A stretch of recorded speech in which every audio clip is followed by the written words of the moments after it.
Muy buenas noches, hermanos y hermanas. Dios les bendiga y bienvenidos a nuestro encuentro bíblico semanal. Continuamos en la unidad Ezequiel y el exilio de Judá y hoy estudiamos la lección 12. Y mire qué lección tenemos para la ocasión: la responsabilidad personal. Me parece que es una lección que nosotros podemos actualizar y de inmediato nos ubicamos en el texto que lo encontramos en Ezequiel capítulo 33, versos del 7 al 16.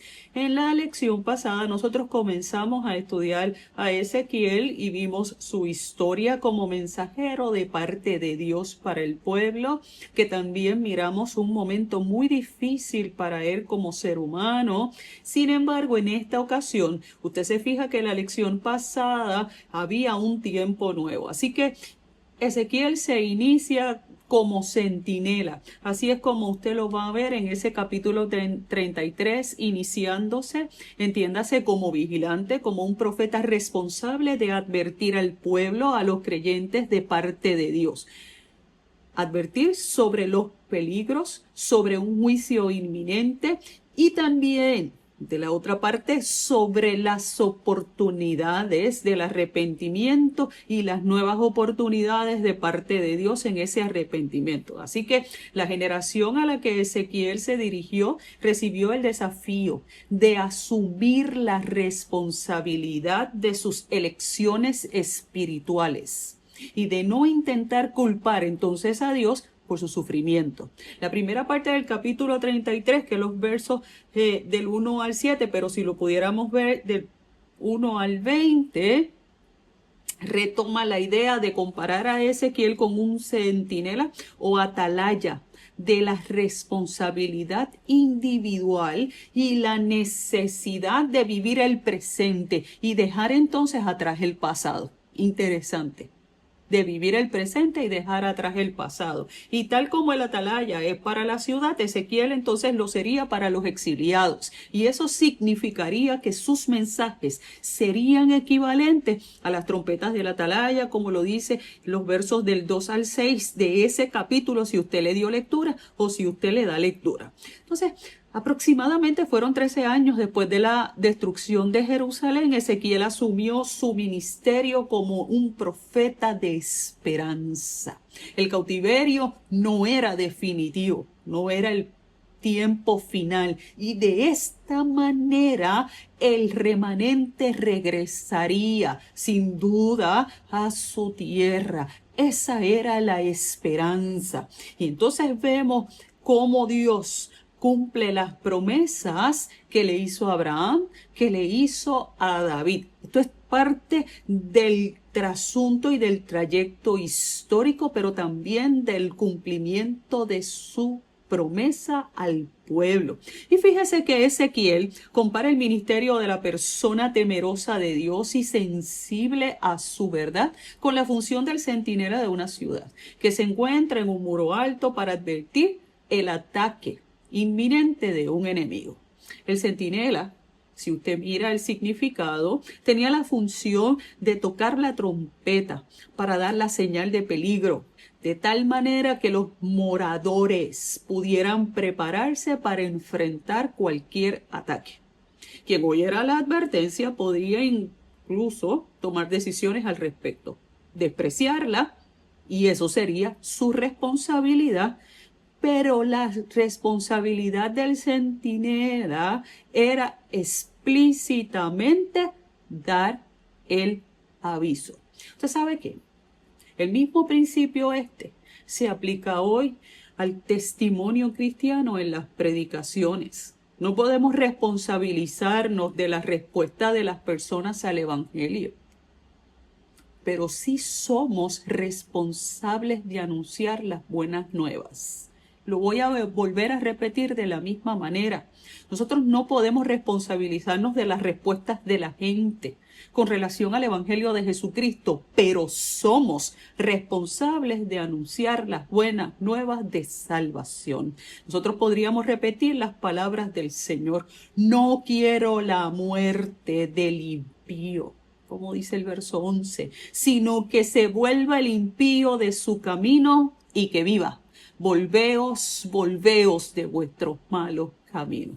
Y de esta manera se confirma lo que nosotros hemos estudiado y que queda revelado de parte de Dios a Ezequiel en el capítulo 24, que nosotros lo vimos, una indicación de lo que él estaba pidiendo al hacer una presentación cuidadosa de su llamado y de la referencia a un nuevo llamado que hizo al profeta cuando le estableció que era un nuevo comienzo y unas nuevas responsabilidades. Usted lo recuerda la semana pasada, y esta referencia que nosotros entonces vemos en el capítulo 33 es evidente, y es una evidencia y una clara confirmación de aquello que le dijo hace un tiempo atrás.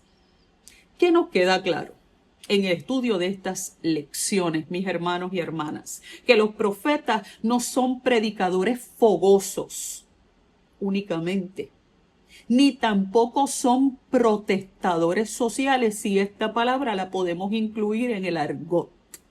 Otros los ven como quienes predicen eventos futuros únicos, pero no están interesados en asuntos del presente. Ojo, y mucho cuidado con este. Tenemos que tener mucho cuidado con lo que oímos, con lo que estamos viendo continuamente y con lo que se está levantando. Los profetas son estos hombres y mujeres de Dios que buscaban cambios en las condiciones sociales en las que vivía y vive el pueblo, así como unas advertencias al pueblo sobre sus conductas en las que ellos y ellas están y estaban incluidos, y los estilos de vida con relación a Dios en las que ellos y ellas estaban incluidos. Y el ministerio comienza con la presencia de Dios en sus vidas y con una plena conciencia de su asistencia en sus vidas, en la palabra que se emite, en el valor que tiene esa palabra, en la vivencia, en la asistencia y como producto de una comunión profunda con el Señor. ¿Usted me está entendiendo? Mucho cuidado, porque entonces Dios a nosotros nos dio la capacidad para discernir. Y lo enfatizamos una y otra vez, una y otra vez, una y otra vez. Y eso es parte de nuestra comunión con Dios. Discernir. Y Dios nos muestra. Materiales en mano. Lección 12 en la revista. De otra manera es la responsabilidad personal.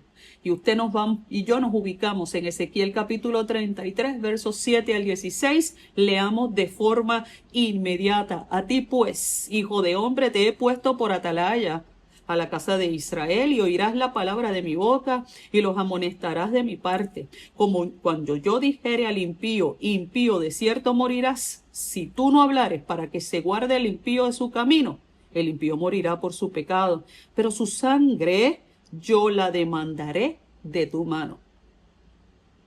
Subraye eso. Y si tú avisares al impío de su camino para que se aparte de él, y él no se apartare de su camino, él morirá por su pecado, pero tú librarás tu vida. Tú pues, hijo de hombre, di a la casa de Israel, vosotros habéis hablado así, diciendo, nuestras rebeliones y nuestros pecados están sobre nosotros, y a causa de ellos somos consumidos. ¿Cómo pues viviremos? Diles, vivo yo, dice Jehová el Señor, que no quiero la muerte del impío, sino que se vuelva el impío de su camino y que viva. Volveos, volveos de vuestros malos caminos. ¿Por qué moriréis, oh casa de Israel? Y tú, hijo de hombre, di a los hijos de tu pueblo, la justicia del justo no lo librará el día que se rebelare, y la impiedad del impío no será estorbo el día que se volviere de su impiedad, y el justo no podrá vivir por su justicia el día que pecare. Cuando yo dijere al justo, de cierto vivirás, y él confiado en su justicia hiciere iniquidad, todas sus justicias no serán recordadas, sino que morirá por su iniquidad que hizo. Escuche bien. Y cuando yo dijere al impío, de cierto morirás, si él se convirtiere de su pecado e hiciere según el derecho y la justicia, si el impío restituyere la prenda, devolviere lo que hubiere robado y caminare en los estatutos de la vida, no haciendo iniquidad, vivirá ciertamente y no morirá. no se le recordará ninguno de sus pecados que había cometido. Hizo según el derecho y la justicia, vivirá ciertamente. Finalmente dice, luego dirán los hijos de tu pueblo, no es recto que el camino del Señor, el camino de ellos, es el que no es recto. Te bendecimos, Señor, y hemos escuchado tu palabra que hemos de estudiar. Nuestro entendimiento está disponible para seguir, Dios, atendiendo tu palabra, que ésta nos inspire, que ésta nos redarguya y que nosotros sigamos en tu propósito siempre, haciendo lo que es recto, siempre para ti. En el nombre de Jesús oramos. Amén, amén, amén. Una palabra interesante e intensa. Y la nueva encomienda de Ezequiel es advertir. Pero el pueblo es responsable de asumir y de aceptar sus responsabilidades, pero también tomar sus decisiones. Se salvaría si respondiera positivamente al mensaje del centinela, pero si lo ignora y si ignora la advertencia, valga la redundancia, podría morir como resultado de sus propias acciones o de sus inacciones. Y el profeta sería responsable de cumplir su tarea, advertir con tiempo al pueblo sobre su peligro, y el pueblo por su parte es responsable absoluto de su respuesta al llamado de centinela. Eso es lo que nosotros tenemos de forma inmediata. El pueblo recibirá la palabra de Dios. Eso es lo que dice el verso 7. Y comunicará.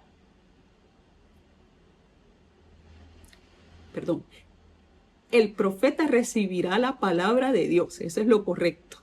Y comunicará la advertencia de que podrá sellar la muerte o garantizar la vida. Entonces este es el asunto donde advierte con un llamado de urgencia, con una alarma como el centinela. Y en esos versos el profeta señala 3 cosas que son importantes, que a mí me parece que nosotros debemos atender, no como el asunto del pueblo, sino como nuestro asunto hoy día. Número 1, que Dios lo llamó para la tarea recordándole su dependencia de Él, a nosotros también. Número 2, que el pueblo en peligro era la casa de Israel. Nosotros somos el pueblo de Dios. Así que Ezequiel debía transmitir el mensaje a quienes tenía cerca. Eso implica testimonio, acciones de vida, la verdad de la vida que tú no solamente argumentas o suscribes en las redes sociales, sino la que tú actúas en lo público como en lo privado, a quienes lo escuchaban, porque era directamente al pueblo. Y hay que tener presente que los profetas tuvieron y tienen un mensaje que abarcaba y que abarca la humanidad. Sin embargo, su ministerio permanente era hacia su propio pueblo, y su propio pueblo es lo que están cerca, es la iglesia, es la familia, son los amigos, el área de trabajo, los entornos. Número 3, su rol era advertir, es decir, alertar sobre los peligros, pero no señalar. Y a veces señalamos casi diciendo los nombres para condenar. Mucho cuidado. Por lo tanto, el profeta escucha, recibe y amonesta. ¿Entendió? Si el mensaje viene de Dios, no debe dejarse llevar por pasiones personales, ni por autoridades como las de políticos u otras fuerzas particulares, sino por la autenticidad del que lo envía, que es Dios. ¿Me está entendiendo?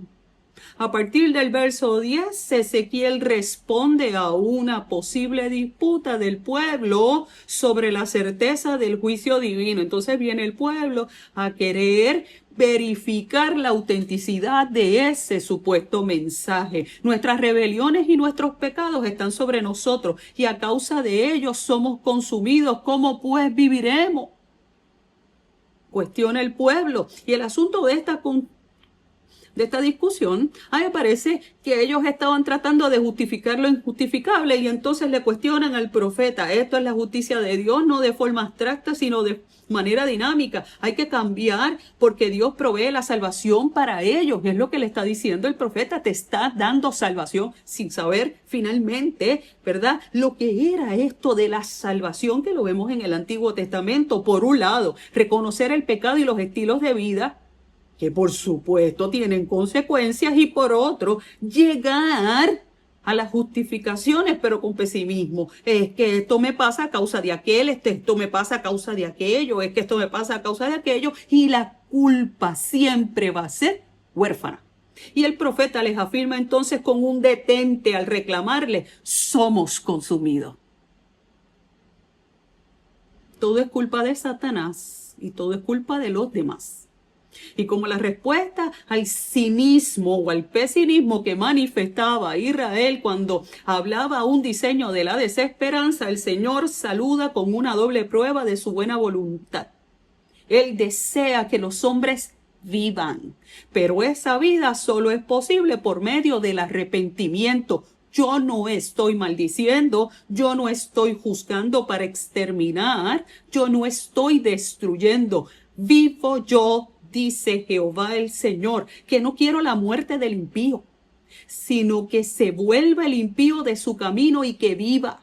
Volveos de vuestros malos caminos, porque moriréis, oh casa de Jehová. ¡Pah!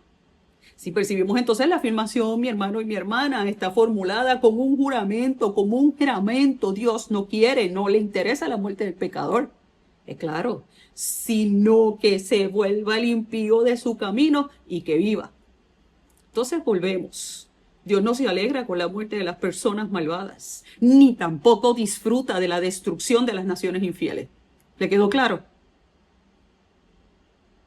Para enfatizar esta actitud divina de la restauración, se utiliza con insistencia el verbo de la gran importancia teológica, regresar, convertirse. Y esta expresión muestra el propósito redentor de un mensaje profético. El corazón de la revelación divina se incluye en la nueva comisión de Ezequiel para ser centinela. Una alarma siempre es para advertir y no para destruir. El pueblo de Israel debe convertirse de su conducta perversa y malvada. Y te estoy sonando la alarma de advertencia. Así que en los próximos versos queda claro que el pasado no sirve de garantía para una vida que profesó insensibilidad espiritual. Entonces ahí Dios también te dice, conmigo no juegas. Aquí no hay indulgencias. Sin embargo, al mismo tiempo, es perdonable y puede transformarse mediante el arrepentimiento. Corazones contritos y humillados. Si Dios se complace en la vida y no desea la muerte del pecador, la responsabilidad recae en el ser humano. Es yo con mi razonamiento, es yo con mi verdad, es yo con mi conocimiento y mi aceptación, yo conmigo mismo. Él es quien decide si va a cambiar o no con su conducta, si va a vivir o no. Lo decide usted y lo decido yo. Y en estos versos podemos encontrar una declaración de principio que habrá de ejemplificarse concretamente y lo vamos a ver. Cuando yo dijere al justo, de cierto vivirás, y él, confiado en su justicia, hiciere iniquidad, todas sus justicias no serán recordadas, sino que morirá por la iniquidad que hizo. Lo decidió. Y cuando yo dijere al impío, de cierto morirás, y se convirtiere, se arrepintiere de su pecado, e hiciere según el derecho y la justicia. Si el impío restituye la prenda, devolviere lo que hubiere robado, y caminar en los estatutos de la vida, no haciendo iniquidad, vivirá ciertamente y no morirá, porque se arrepintió, porque devolvió, porque pagó, porque cumplió. No se le recordará ninguno de sus pecados que habría cometido según el derecho y la justicia. Vivirá ciertamente. Oiga, esto no tiene que ver con justicia y derecho, ¿verdad? Tiene que ver con lo que Dios está estableciendo con relación al pecado. Si leemos entonces bien, estos presentan tanto la naturaleza como los requisitos del perdón. Dios me tiene que perdonar porque Dios es Dios. Y para eso Él es Dios. Dios me perdona porque es justo. Dios me perdona porque es misericordioso. A mí me corresponde reconocer lo que hago, lo que digo, cómo lo hago, cómo lo digo, dónde lo hago, dónde lo digo y con qué intenciones lo hago y con qué intenciones lo digo. En cuanto a los requisitos, se presentan dos. En primer lugar, apartarse de su pecado. Se trata de las actitudes, de las disposiciones, lo acabo de mencionar, a no vivir más al margen de Dios, al margen de Dios. Y en segundo lugar, la práctica del derecho y la justicia, que no es otra cosa que vivir conforme a las normas de Dios. Y esto es un asunto bien difícil para nosotros como creyentes, cuando vivimos inmersos en una sociedad que vive inconforme a las normas de Dios, haciendo lo que les da la gana y que de alguna manera nos invita a ser diferentes a lo que Dios establece.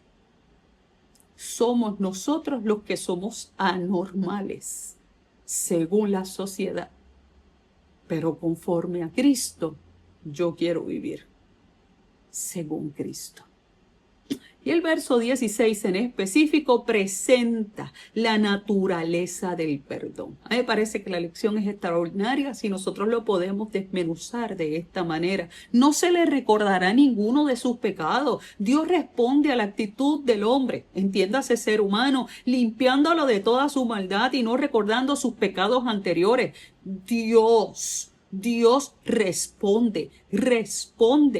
Y fíjese que esto no lo hace en el Nuevo Testamento, lo viene haciendo desde siempre, desde que fallaron en el huerto del Edén. En ese sentido, el perdón es absoluto, es completo. Solo basta saber que el hombre está dispuesto a pedir perdón, a perdonarse a sí mismo, a dejar de hacer lo que estaba haciendo de la misma manera que Dios lo hace con usted y conmigo. Vaya conmigo al Salmo 51, versos del 1 al 7. Salmo 51, versos del 1 al 7. Ten piedad de mí, oh Dios, conforme a tu misericordia, conforme a la multitud de tus piedades, borra mis transgresiones.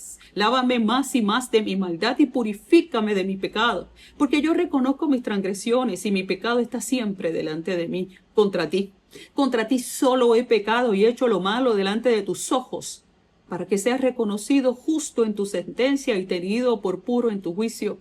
He aquí, en maldad fui formado y en pecado me concibió mi madre. He aquí, tú deseas la verdad en lo íntimo. Por tanto, en lo secreto, hazme conocer sabiduría. Dios sabe la verdad. Dios sabe la verdad de lo mío. Y Dios sabe la verdad de lo de usted.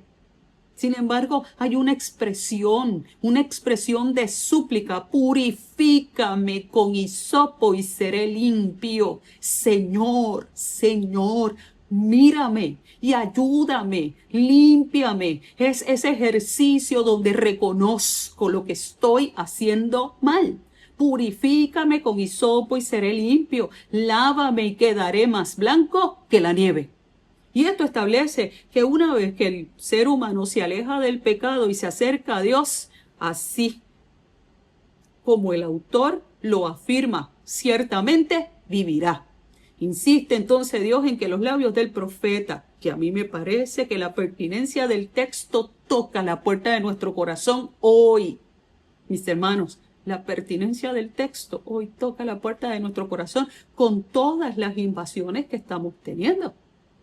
El Señor ofrece esperanza a los pecadores que se arrepienten de corazón, con la seriedad y con el compromiso que esto implica, que sea sin fingimiento, pero también advierte a los justos Porque no es solamente con los pecadores el asunto, es con nosotros los que muchas veces nos creemos o pensamos que somos justos, para que no confiemos en nuestras buenas acciones, en nuestras acciones pasadas, en el tiempo que llevamos en la iglesia, que como somos nacidos y criados, que como llevamos 20, 15, 10, 30, 40 años, con tantas oportunidades, todas estas cosas los utilizamos como mecanismos de chantaje que ocasionalmente surgen para compensar nuestras propias transgresiones. Como Señor, hemos llevado 30 años, estos deslices, estas nuevas conductas, estas acciones. Yo estoy defendiendo a la iglesia, estoy defendiendo el pueblo. Yo, Señor, creo que esta es la justicia.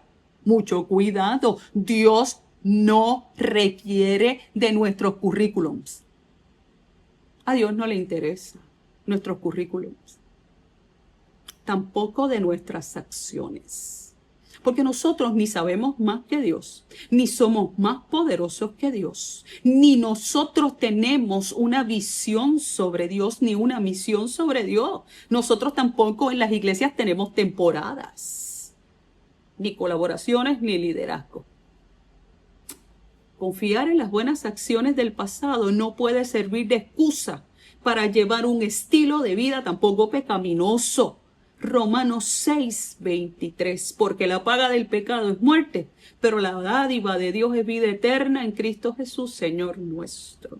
Así que yo no puedo estar la vida entera señalando a los demás para yo sentarme o pararme en un sitial y mirar a los demás por encima del hombro. Mucho cuidado. Nosotros somos tan frágiles y tan débiles. A pesar de las amonestaciones de Dios y de su paciencia con el pueblo mismo lo acusó a él de injusticia. Pregunto yo, ¿usted sabe que hoy día esto no ha cambiado? Seguimos acusándolo de un Dios injusto, de un Dios injusto. De un Dios que permite,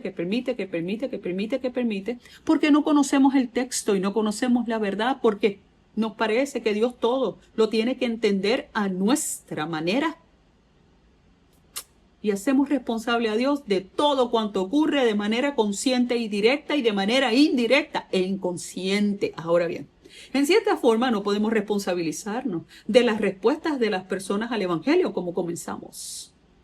Pero vuelvo y repito, somos responsables de anunciar las buenas nuevas, de anunciarlo con el testimonio de la vida, de anunciarlo con las acciones del servicio en la iglesia, de anunciarlo con la vida en comunidad como pueblo de Dios, de anunciarlo como creyentes ante la sociedad con los estilos de vida, con nuestras acciones de vida, de anunciarlo como voceros con una palabra, no necesariamente con la palabra del Señor, sino con nuestra palabra actuada, que se ha conformado en nuestra forma de ser, en la privada y en la pública, con las intenciones, con lo que hacemos. Somos responsables de anunciar las buenas nuevas de salvación de forma adecuada, con la palabra de Cristo y con la interpretación de esa palabra de Cristo, con el Señor como protagonista, siempre como protagonista, jamás como referencia, y hacedor de las maravillas que ha obrado en nuestras vidas. Mas vosotros sois linaje escogido, real sacerdocio, nación santa, pueblo adquirido por Dios, usted y yo, para que anunciemos las virtudes de aquel que nos llamó de las tinieblas a su luz admirable. Usted y yo disfrutamos hoy de eso, a su luz admirable. Vosotros, nosotros, ustedes, que en otro tiempo no eran pueblo, pero que ahora somos pueblo de Dios, que en otro tiempo no tendríamos misericordia, pero que ahora hemos alcanzado misericordia. Podemos anunciar a otro lo que el Señor hizo, tanto por usted como por mí. Yo quiero ser, Señor, como tú. Yo quiero ser, Señor, como tú.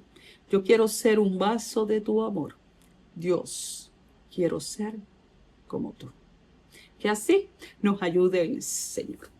Señor Jesús, te bendecimos en esta hora y te damos gracias. porque es una palabra que en esta ocasión nos confronta. Y nos confronta desde el lado del pueblo para ser centinelas, no con una alarma de advertencia, sino para ser voceros de una buena noticia, de una noticia adecuada con nuestra vida como la expresión de ser hijos tuyos, de ver la transformación o de que vean la transformación que tú haces como el Dios perdonador y misericordioso, del Dios justo que sana y que salva de forma integral. Gracias, porque tú nos has dado vida, esperanza y oportunidades. Quita lo que no nos conviene y quita lo que no es tuyo. Llévanos a nuestro destino, Señor, en esta hora, con tu bendición. Amén, amén, amén. Escúchame bien.